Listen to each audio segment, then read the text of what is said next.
안녕하세요. 코리니TV입니다. 이번 시간에는 작년도 한국일보 기사 내용인데요. 최청한 프로메타 투자연구소 소장님의 기사입니다. 제목은 기승전 비트코인, 아이디어 동기술 다 있어도 국내선 다 불가, 탈출하는 블록체인 기업들이라는 내용인데요. 그럼 한번 시작해 보도록 하겠습니다. 웹3 시대 이대로 놓칠 것인가? 블록체인 개발자 얘기를 들었다고 하는데요. 국내에서 시작하지 않고 왜 싱가포르로 나갈까요? 라고 묻네요. 공무원들과 일을 해보니까 1, 2년 있다가 자리를 옮긴대요. 이 정책 결정하는 고위공무원한테는 올라가지도 않고 처음에는 시간이 좀 지나면 나아지겠거니 생각했대요. 하지만 블록체인 기술이 너무 빨리 바뀌잖아요. 기다리다가 기회를 다 놓칠 수 있다고 생각했나 봐요. 그래서 서울에 오지 않을 생각입니다. 글로벌 시장에서 승부를 보려고요. 참 이거 공무원들 다 그런 소위 철밥통이라는 얘기도 듣잖아요. 이거는 좀 바뀌었으면 하고 하는 생각이 드네요. 싱가포르를 선택한 스타트업. 회사가 투자 자금을 받았고 6개월 정도 온 힘을 다해 기술 개발을 할 생각이랍니다. 그 다음부터는 투자도 해외 자금만 받겠다고 했고요. 승부처는 한국이 아닌 글로벌 마켓이라고 하고요. 게임을 하면 소량의 암호화폐를 주는 게임이 있는데 플레이 투 원이라는 독특한 장르가 만들어지고 있다네요. P2E. 해외에는 엑신 인피니티라는 게임. 이 사진인가 본데요. 국내에도 유사한 게임이 나왔습니다. 그런데 게임심의위원회에서 등급을 주지 않았다고 하네요. 우리나라 게임 관련법은 게임으로 획득한 아이템을 돈으로 바꾸지 못하게 합니다. 사행성 우려 때문이죠. 법은 이렇지만 현실은 좀 다릅니다. 유명한 게임 아이템은 큰 돈의 거래가 된다는 것을 누구나 압니다. 예를 들면 리니지에서 검 한 자루가 몇 천만 원의 거래 왔다 갔다 한다. 이런 건 누구나 알잖아요. 뉴스로 접해보기도 했고. P2E 게임을 국내에서 막는 것은 어쨌든 명문화된 법 때문입니다. 국내에서 나온 P2E 게임은 등급을 받지 못해 결국 구글과 애플 앱스토어에서 퇴출당했습니다. 좀 안타까운데요. 이거 읽어볼수록. 제도 만드는 사이 시장은 도망간다. 게임 회사에서 소송을 내는데 판단이 나오려면 1, 2년은 걸린대요. 근데 블록체인 업계에서 1년은 다른 산업의 4, 5년에 해당한다고 하네요. 아이고. 엑신 인피니티도 글로벌 P2E 게임으로 자리 잡는데 6개월이 걸리지 않았대요. 되게 빠르네요. 국내 대형 게임 회사들은 이런 이유로 처음부터 P2E 게임을 해외에서 출시했다고 합니다. 저라도 그럴 것 같아요.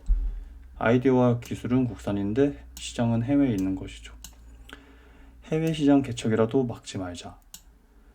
국내 최대 암호화폐 거래소 운영하는 두나무는 많이 듣던 이름이죠. 해외 관계회사가 있습니다. 해외에서 암호화폐 거래소를 개척해 보라는 것이죠. 그러나 한국 본사에서 사업을 위해 해외에 송금을 하려고 해도 못하고 있습니다. 답답한 노릇입니다.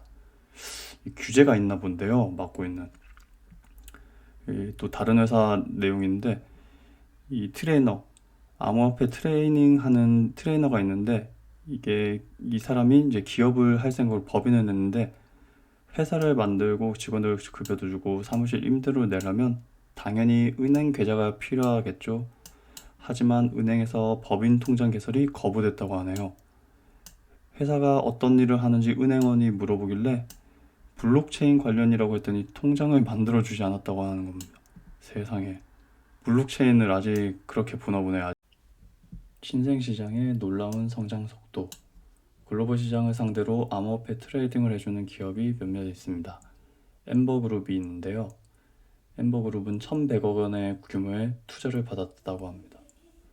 엄청난 금액인데요.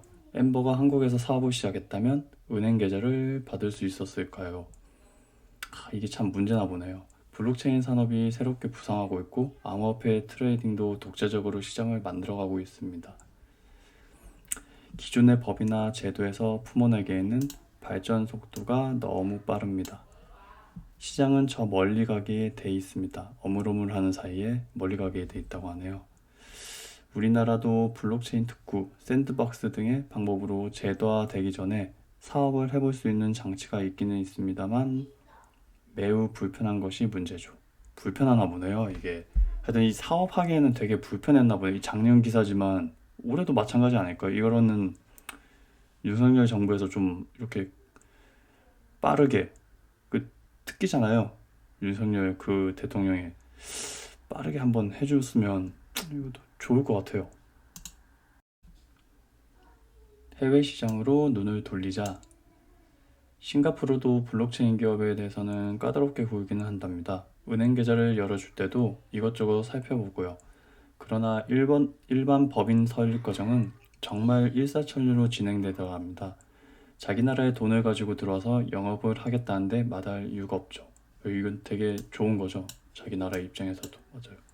그렇다면 우리도 마찬가지로 해외에 진출해서 뭔가 사업을 해보겠다고 하면 웬만하면 다 하게 해주는 것도 방법입니다. 뭐 특례니 뭐니 이런 건 바라지도 않고 글로벌 시장의 눈높이에서 경쟁을 해보자는 겁니다. 미국 웹3 시장 잡자 한 목소리. 블록체인 기술과 암호화폐 시장은 미국 중심으로 빠르게 재편 중인데요. 그 바이낸스 거래소에 이제 대한 월가가 주도하는 가상자산 거래소 있잖아요. 그 EDXM 그 설립 제가 들어가 봤는데 아직은 안 되고 있는데 하여튼 그 얘기를 갑자기 또 생각나가지고 청문회에서 미국 의원들은 비판적인 질문도 많이 했지만 상당히 지식을 가지고 업계 편을 들어주기도 했습니다. 블록체인 업계의 관계자들도 공통적으로 한 말이 있습니다. 인터넷을 만든 것도 미국이고 이것을 꽃피운 것도 미국이다. 미국 기업들이 인터넷 1세대, 2세대를 장악했다. 웹3라고 불리는 새로운 인터넷 산업에도 미국의 헤게모니를 지어야 한다. 참 미국 중심적인 생각인데요. 이런 걸 좀 우리나라도 좀 배웠으면 좋겠어요. 지난 영상에서 봤던 웹3가 나오네요. 웹 1.0, 웹 2.0, 웹 3.0. 지금이 딱 2.0에서 3.0으로 가고 있는 시대죠. 보면 구글, 트위터, 애플, 아마존, 인터넷 혁명기에 태어난 기업들, 웹 2.0 기업이라고 부른다고 하네요.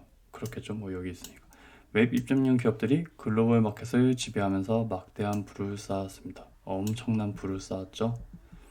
이제 웹 시대에 접어들면서 인터넷은 블록체인 기술과 결합하기 시작했습니다.